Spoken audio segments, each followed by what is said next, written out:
Our topic this week is interior partitions, and we're going to start out here in this video by looking at some of the framing details that are specific to interior walls.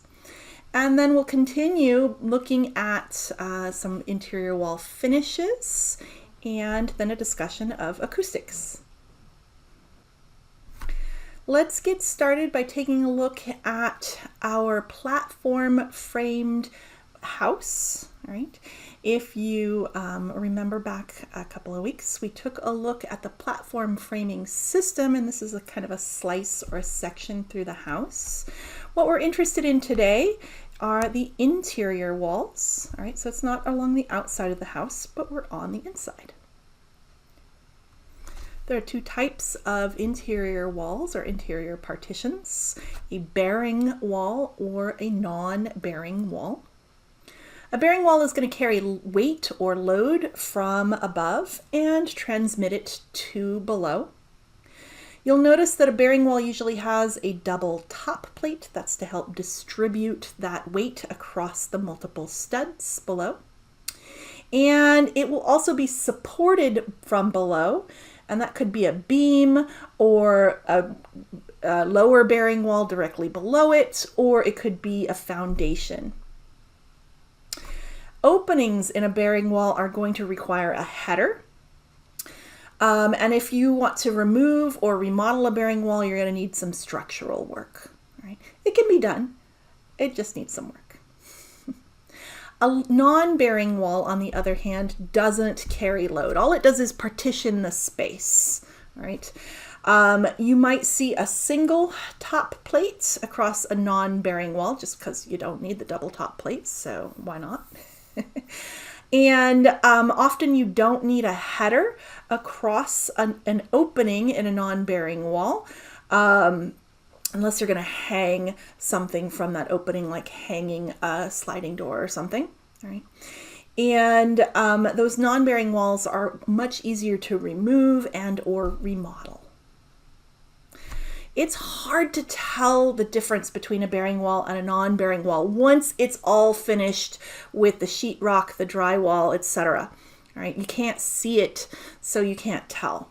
Your best bet in a finished house is to see if there's a location where you can look above and below that particular wall. Is there any weight above resting on it? And then below the wall, is the wall resting on something structural below? Right? It's kind of hard to tell. So let's take a look. Let's go back to the slide we were just at and take a look at this interior wall right here. Is this a bearing wall or a non-bearing wall? And how can you tell? I'll pause for a second while you take a look.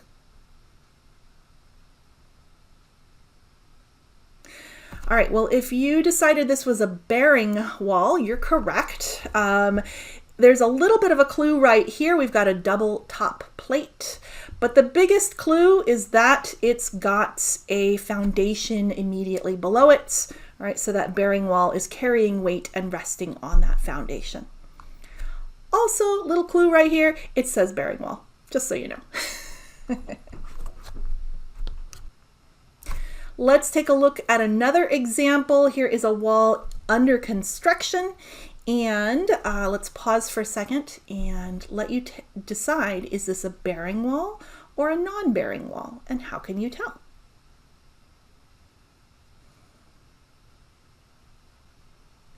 All right, in this case, it's a non-bearing wall. There's a couple of clues here, even though we can't see what's above and we can't see what's below.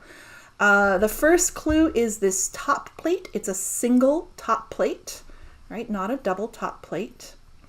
And the second clue is the openings. We've got multiple door openings and whatever this is, door opening maybe, in this wall. And they don't have a header across them. They only have this 2x4. It's a nailer for the finishes, basically, is what this is. Right, so this is a non-bearing interior partition. Moving on to our second framing detail specific to interior walls, it's blocking. Blocking is a component put inside the wall in between the studs, and it's there to support anything that's hung on that wall. So fixtures, cabinets, any of those things, and also recesses, openings like medicine cabinets and shower niches. All right. So on the left here, I have a picture. This is blocking. It's probably a kitchen wall. I'm guessing that this is blocking for the upper cabinets and that they are also blocking the bottom of the upper cabinets. And then this here would be for the top of the base cabinets. It's kind of where the countertop height would be. All right. So that's what blocking looks like in the wall. On the right here, we have an example in a bathroom, and this one's a little harder to see. I've kind of zoomed in on this area here. What I think we're looking at is a wall in which we're going to have a double vanity. I think that there's going to be a sink right here and a sink right here. And I believe that these are going to be wall-mounted faucets. So zooming in up here, this piece of wood is what we're talking about. That's the blocking. And then these valves here are coming out. These are the water supply valves for the sink that's going to be there later. Okay, and they're fastened on so that they're secure. And in case you're wondering, this piece right here, this white piece is going to be the drain for the water coming out of that sink. Where do you need to install blocking? A whole lot of places, but the determining factor, the guiding principle here is anytime you're going to install something on the wall or kind of protruding from the wall, you need blocking in order to securely fasten it. So I'll let you go ahead and read this whole list, and then just note over here, how do we include blocking in our construction drawings? Do we have to draw it every time? No. What you're going to do is include a general note in your construction drawing set. It's going to say something like, provide blocking for all wall-mounted items, including but not limited to, and you'll go ahead and list these types of items. Let's talk specifically about blocking for grab bars, also called assist bars. So blocking is inside the wall, and it's difficult to add later. Not so bad when you just have sheetrock. You can take that off, put the blocking in, replace the sheetrock. Okay, but tiled areas can get really expensive. You have to pull the tile off, it all breaks. You have to retile the area. You usually can't find the exact same tile, so you end up retiling the whole shower, etc. All right, so your best practice is to provide blocking for future grab bars, even if your client doesn't currently want them. All right. So 5-10 years down the line, suddenly they're like, oh, I really need some grab bars. Now we can install them easily. You've got a couple of options for putting in this blocking for future grab bars. The first one is just to put in individual blocking where it's most likely needed. All right. And so you as the designer, you plan that and it gets installed. The important part is to document those locations for the future. The problem is anybody going to keep that documentation and refer back to it later? Maybe, maybe not, right? So your second option is to provide continuous blocking over the entire wall.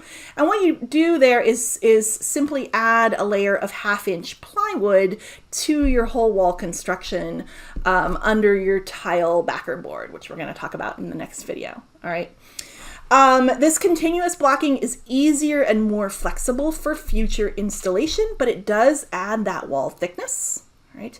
And just like the other one, it's really important to document that it's there because you really can't tell once that wall is finished and tiled. Right? So document, hey, there is blocking under there, and then later you can install those grab bars.